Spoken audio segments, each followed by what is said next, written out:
Olá, sejam muito bem-vindos. Está no ar mais um Camarote 21 com as novidades da cena cultural e artística da Europa. No programa de hoje tem a magia do cinema e mais. Olha só o que vem por aí. Tem filme brasileiro no Festival de Cinema de Veneza. O fotógrafo roda o mundo em busca do café perfeito. E ainda as alegrias e mazelas de aprender alemão. Você se interessa pelo mundo mágico da sétima arte? Pelas realidades fantásticas que só o cinema é capaz de criar? Então você vai gostar do nosso primeiro VT de hoje. O italiano Walter Adam Casotto é especializado em criar máscaras e maquiagens hiperrealistas e muitas vezes assustadoras. No currículo do artista, nada menos que produções como Harry Potter e Game of Thrones. Esculturas hiperrealistas que confundem o espectador. Obras do artista italiano Walter Adam Casotto, que é fascinado pelo corpo humano. É apenas uma carapuça, uma casca que conta uma história e que tem uma alma por trás dela. Por isso, uso o corpo como uma tela de pintura, uma tela 3D que é também o retrato de alguém. As esculturas são feitas no ateliê do artista em Veneza. O italiano trabalha de forma precisa em cada linha facial e estrutura da pele.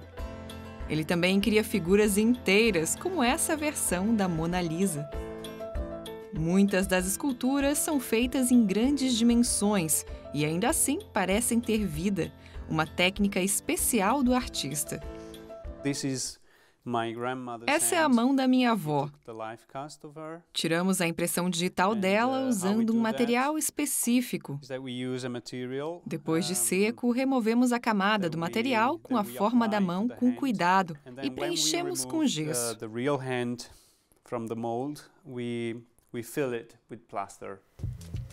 A cópia em gesso serve então de modelo para a versão ampliada, feita de massa de modelar. Às vezes, as criações demoram meses para ficarem prontas. Para que o resultado seja o mais realista possível, ele usa cabelo de verdade e geralmente dele mesmo. Eu comecei a trabalhar com esculturas quando entrei para a indústria cinematográfica. Eu fazia maquiagens especiais, máscaras para criaturas e monstros. Walter trabalha há 10 anos para a indústria televisiva e cinematográfica. O primeiro blockbuster do italiano foi o trabalho para a saga Harry Potter.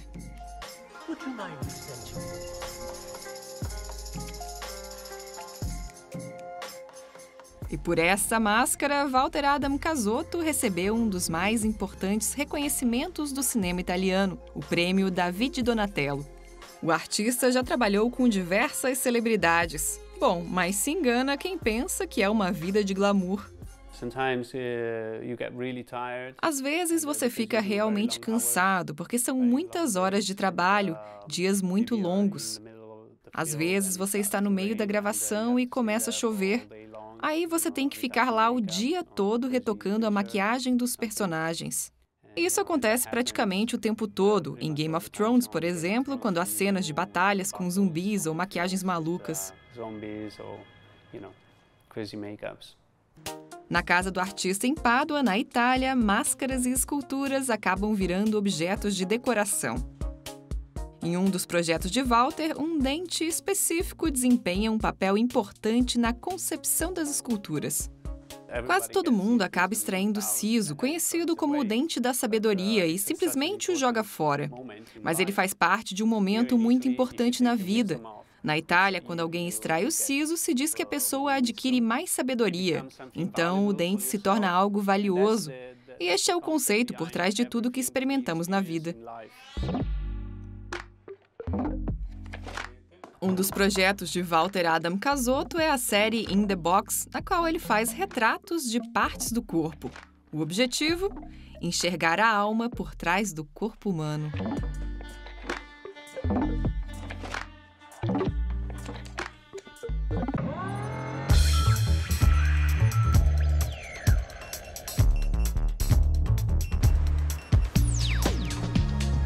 Leões apostos para mais um festival de cinema de Veneza, um dos mais prestigiados do circuito mundial.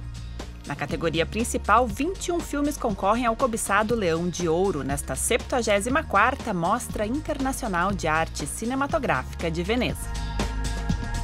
Entre os destaques, o longa Downsizing, de Alexander Payne, que abre o evento deste ano. E o filme Suburb Icon, dirigido por George Clooney. A comédia dramática, estrelada por Matt Damon e Julianne Moore, se passa na década de 50. Uma comunidade aparentemente perfeita acaba tendo que lidar com um crime na vizinhança. Com o roteiro de George Clooney em parceria com os irmãos Coen, Suburb Icon deve estrear em dezembro no Brasil. Outro destaque do Festival de Veneza, que também concorre na competição principal, é Human Flow. O documentário do artista e dissidente chinês Ai Weiwei trata da crise dos refugiados. It's going to be a big challenge to recognize that the world is shrinking and people from different religions, different cultures are going to have to learn to live with each other. Desde que deixou a China em 2015, o artista e ativista concentra seu trabalho na questão migratória e viajou por diversos países para produzir o documentário.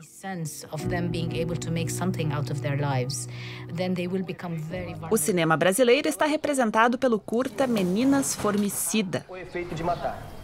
Cientificamente, a partir do momento que uma célula, o zigoto, ela é reproduzida, quando o espermatozoide atinge o óvulo, nós temos uma vida.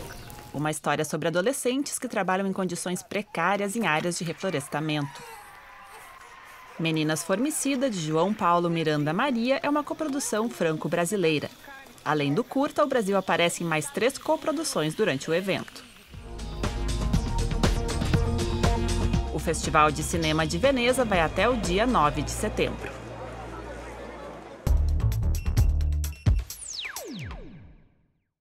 E nós seguimos nesse mundo de criaturas fantásticas. O britânico Barnaby Dixon é especialista na produção de fantoches.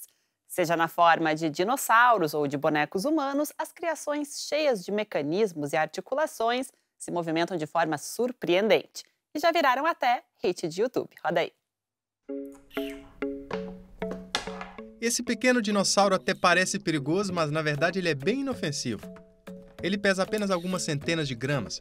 E com o movimento das mãos, o animal extinto há milhões de anos ganha novamente vida.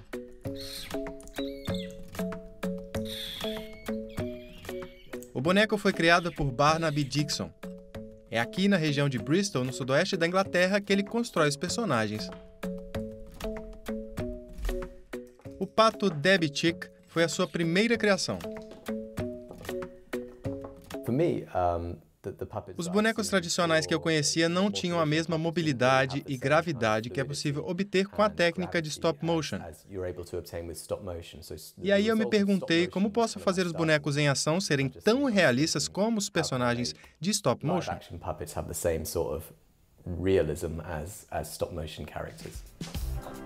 As criações de Barnaby Dixon têm um particular. Fantoches comuns são vestidos como luvas. Mas estes aqui são construídos em torno das mãos. Com isso, ele consegue controlar melhor o movimento dos personagens.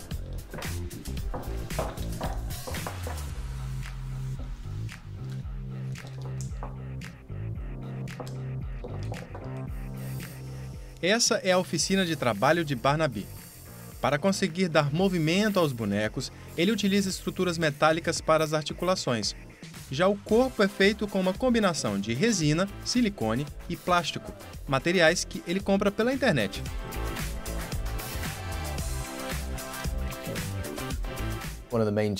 Construir esses bonecos é um desafio por 2 motivos. De um lado, tem o boneco ideal que você quer criar. De outro, tem a questão anatômica das mãos, a assimetria e o movimento do boneco, que às vezes sai bem diferente do que você imaginou. Eu tento combinar essas coisas, ou seja, tanto a proporção como o movimento e a estética. E fazer isso é complicado.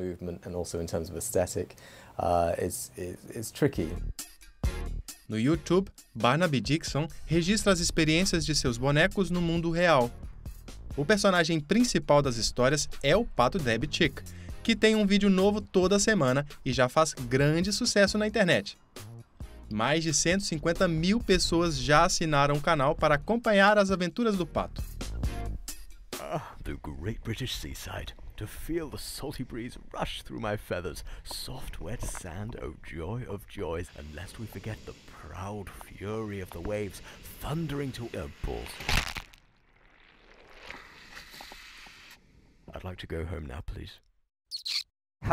Não importa o que seus bonecos conseguem fazer, é o caráter do personagem que faz as pessoas voltarem ao canal, além do roteiro e do desenvolvimento do personagem, que eu ainda não domino totalmente, mas vou aprimorando a cada semana. E os bonecos de Barnaby não dançam apenas na frente das câmeras. Ele também leva suas criações para curtir a noite nesse pub. Uma grande oportunidade para Barnaby interagir diretamente com o público.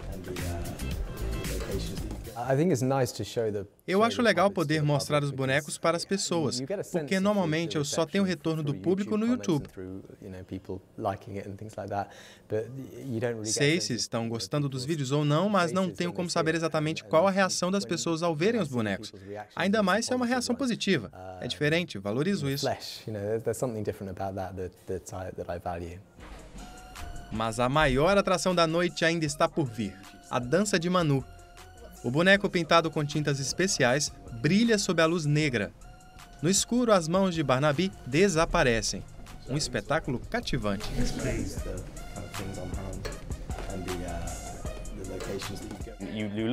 Quando você assiste, parece que o boneco está se mexendo sozinho. Você esquece as mãos e se concentra apenas no boneco. Nem consigo acreditar no quanto me envolvi com a apresentação. Os pássaros se movimentavam como se fossem de verdade, assim como os dinossauros. Quer dizer, eu nunca vi um dinossauro, claro, mas acredito que é assim que ele se moveria. Barnaby já trabalha em um novo boneco, mas por enquanto, Manu ainda fará muito sucesso nas pistas de dança. Tá gostando do programa? Então não deixe de nos fazer uma visita no Instagram ou na nossa playlist no YouTube da DW Brasil. Nós vamos agora a um rápido intervalo, não saia daí.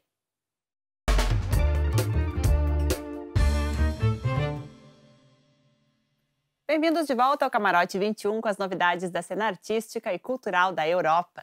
Nós começamos este segundo bloco falando de design. A feira Maison et Objet, em Paris, é um dos eventos mais importantes do design europeu. Ela acontece 2 vezes por ano, em janeiro e agora em setembro. E anualmente escolhe também o designer do ano. Em 2017, quem recebe a honra é o francês Pierre Charpin.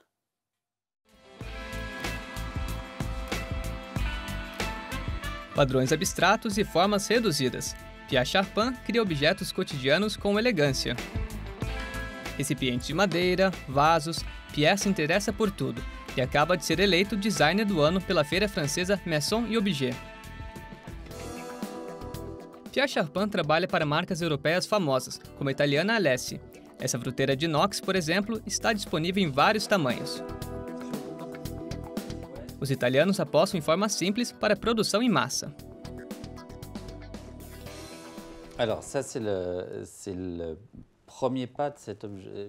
O ponto de partida deste objeto é uma chapa plana.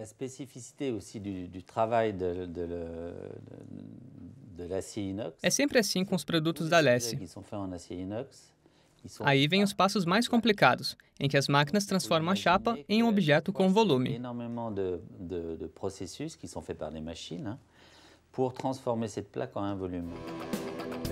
Para a Alessi, o francês também produziu este recipiente para saquinhos de açúcar, após a União Europeia proibir o uso de açucareiros em cafés no ano 2000, por considerá-los anti-higiênicos. Os bares ofereciam vários tipos de açúcar. Por isso, era necessário um açucareiro com várias divisões, para separar o açúcar refinado, do mascavo e do adoçante. Daí a ideia deste objeto com vários compartimentos. C'est comme ça qu'est arrivée cette idée du compartimentage et de faire un objet qui était fait de 2 matières. Slice foi um sucesso projetado para a fábrica de móveis francesa Ligne Rosé. As peças são completamente ajustáveis.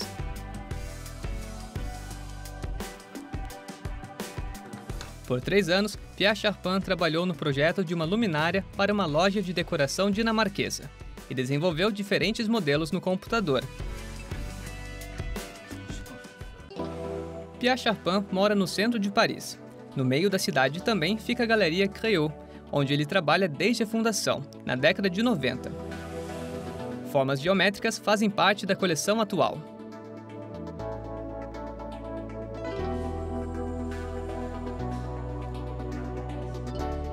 O designer está convencido. Paris é uma cidade inspiradora. Eu sou uma pessoa muito observadora. Eu adoro ver coisas. E Paris é a cidade onde eu vivo. Então, observo muito os arredores.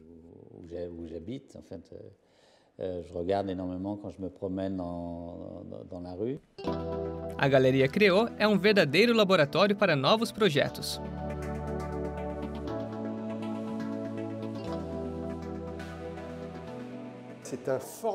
Ele é ótimo com as cores e sempre inventa algo novo. Quando eu não entendo algo, olho mais de perto. Toda vez que faço uma exposição com ele, me surpreendo. E sempre lhe pergunto, por que você fez isso agora?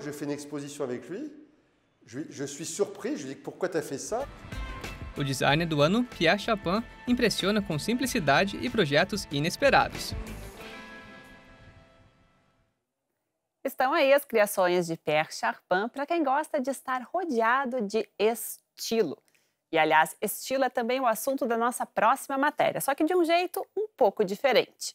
Quanto estilo você diria que existe por trás de um cafezinho? É o que o fotógrafo Horst Friedrichs resolveu investigar. Ao longo de 2 anos, ele rodou o mundo em busca do café perfeito. O resultado desta saga está no livro Coffee Style, publicado recentemente.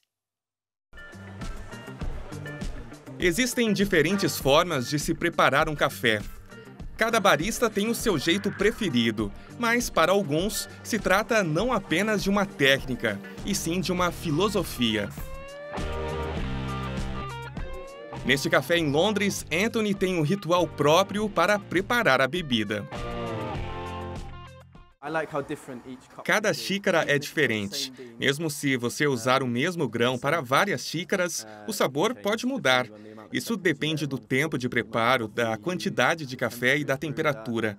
Tudo isso tem uma grande influência no sabor.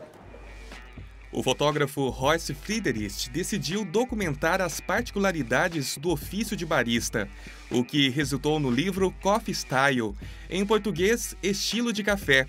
Foram 2 anos de pesquisa e ensaios fotográficos em cafés famosos na Europa e nos Estados Unidos. O que realmente me atraiu foi a fascinação que essas pessoas têm pela preparação do café, seja os que tostam os grãos ou os que trabalham nos cafés. São pessoas que amam o ritual, baristas que se dedicam a esse processo. Sempre me interessei por cerimônias. A forma de preparo que mais chamou a atenção de Horst foi neste outro café de Londres. Aqui o café é levemente moído para manter o aroma dos grãos. E a barista Yevgenia utiliza a chamada técnica do sifão. A água é fervida nesse recipiente, o sifão. Com a pressão do vapor, a água é empurrada para esse cilindro na parte de cima. Para terminar, ela adiciona o café recém-moído e o líquido é então filtrado para o recipiente de baixo. Gosto muito dessa forma de preparo, é um processo divertido. Mas também é muito fácil errar, é preciso ter concentração. E aí você desliga um pouco do resto, principalmente se o local está muito cheio. É como se você pudesse ficar em sua própria bolha de sifão. A próxima parada de Horst é o McIntyre Coffee. O estabelecimento é bastante conhecido pelo Flat White, um cappuccino com pouco leite e mais café expresso, criado na Nova Zelândia. Aqui, Liam Field utiliza uma máquina de expresso americano, avaliada em torno de 25 mil euros. E para garantir a qualidade do cappuccino, a preparação deve durar exatamente 37 segundos. O leite servido no cappuccino também recebe uma atenção especial. O leite tem 4,7% de gordura e vem especialmente de uma fazenda que também fornece o produto a outros famosos cafés britânicos. Se você está tendo um dia ruim e vai a um café, o barista pode fazer um flat white como esse, que praticamente sorri para você. Horst termina seu tour londrino com uma visita aos Gentleman Baristas. Foi aqui que ele começou a jornada de 2 anos e meio pelos cafés ao redor do mundo. O barista Anthony Curry utiliza a cafeteira tipo Chemex, essa jarra em forma de ampulheta. E como em Londres a água da torneira contém muito calcário, ele utiliza uma água mais leve, coletada na nascente. Isso realça o sabor do grão do café. Primeiro, ele resfria levemente o filtro e então adiciona o café expresso vindo da Etiópia. Assim como na técnica do sifão, o preparo com a Chemex também toma certo tempo.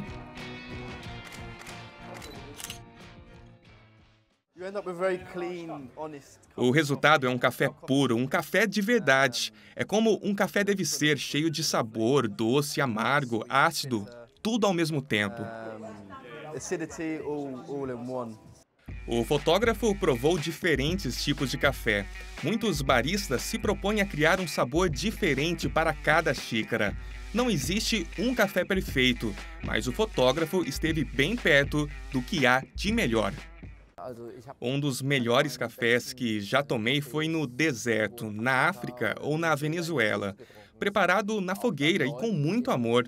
Não tinha como não ser bom, bem diferente desses que vêm da máquina e não recebem nenhuma atenção especial, como no McDonald's. Isso é horrível. As fotos de Horst mostram que, apesar de séculos de tradição do café, há sempre espaço para a reinvenção. Bacana, né? Eu diria que depois dessa bela dose de café, vocês devem estar preparados, bem ligados para o próximo VT que vem aí. O idioma alemão não tem fama de ser fácil. Aliás, para muitos, ele não tem fama nem de ser bonito. Ainda assim, o número de interessados pela língua alemã vem crescendo nos últimos anos, e por inúmeras razões. O Camarote resolveu investigar essa moda, que quem sabe pode ser interessante para você também. A Alemanha é o país que é um dos maiores exportadores globais. Já o idioma alemão nem sempre é tão exportável assim. Muitos veem a língua alemã como um bicho de 7 cabeças. É um idioma muito difícil. É muito rígido, me parece um idioma militar. Mesmo assim, há alguns anos, a popularidade da língua alemã teve um impulso. Os cursos de idioma nos institutos Goethe têm grande demanda. E o alemão é uma das línguas estrangeiras mais populares do mundo depois do inglês, francês e chinês. Este linguista estuda a propagação global do idioma. É a prova de que a imagem da Alemanha no mundo melhorou nos últimos anos. O principal motivo é a estabilidade econômica, e isso acaba se manifestando em outros setores da sociedade. De repente, a cultura alemã passou a ser mais interessante do que antes. Falar alemão aumenta as chances de trabalho em empresas alemãs. O sucesso e a simpatia da seleção alemã de futebol também ajudaram no interesse pelo idioma. E ainda tem Berlim, a capital alemã continua na moda. Esta escola de idiomas em Berlim tem 280 alunos de 23 nações. As palavras compostas, uma marca do idioma alemão, estão entre as favoritas dos estudantes. Vaterschaftsklage. Nachtsprache offen. Haftpflichtversicherung.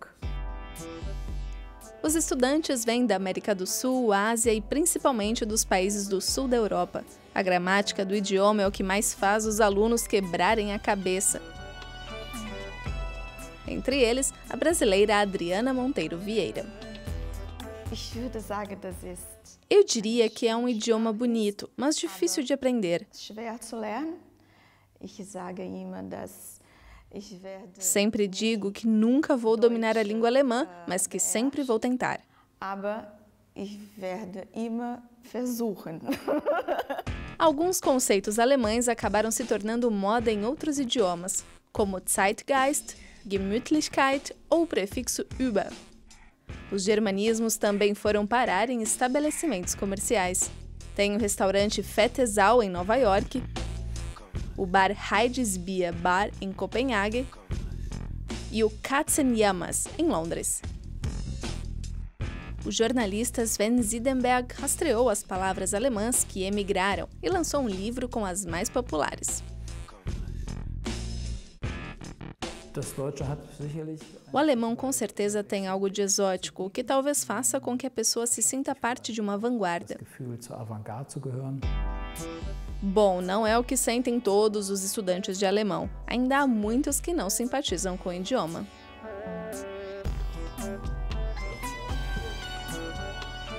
Sim, é uma linguagem muito difícil e bastante dura. Não tem um som bonito. A impressão não surpreende. Ainda hoje, produções hollywoodianas usam o clichê do oficial nazista como recurso estilístico. Eles sempre gritam e falam de forma rígida. Mas, em alguns casos, o tom de voz áspero também tem seu quê artístico.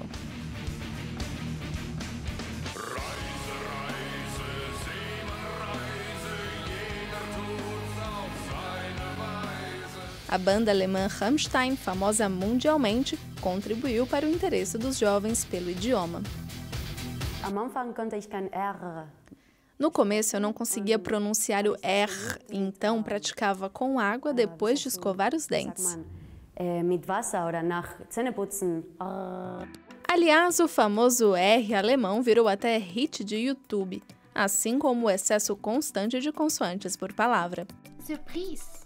Surprise. Surpresa. Überraschung. É como diria o escritor americano Mark Twain sobre a dificuldade do idioma. Algumas palavras alemãs são procissões alfabéticas. Se você se motivou para aprender essa língua super simpática, saiba que a DW tem cursos online gratuitos de alemão. É só acessar a página dw.com/aprenderalemão. E aí, depois de estudar bastante, você acessa a nossa página dw.com/camarote21 e dá uma relaxada curtindo o camarote e tomando um cafezinho. Que tal? O programa de hoje fica por aqui. A gente se vê de novo na semana que vem. Uma ótima semana para vocês. Até lá!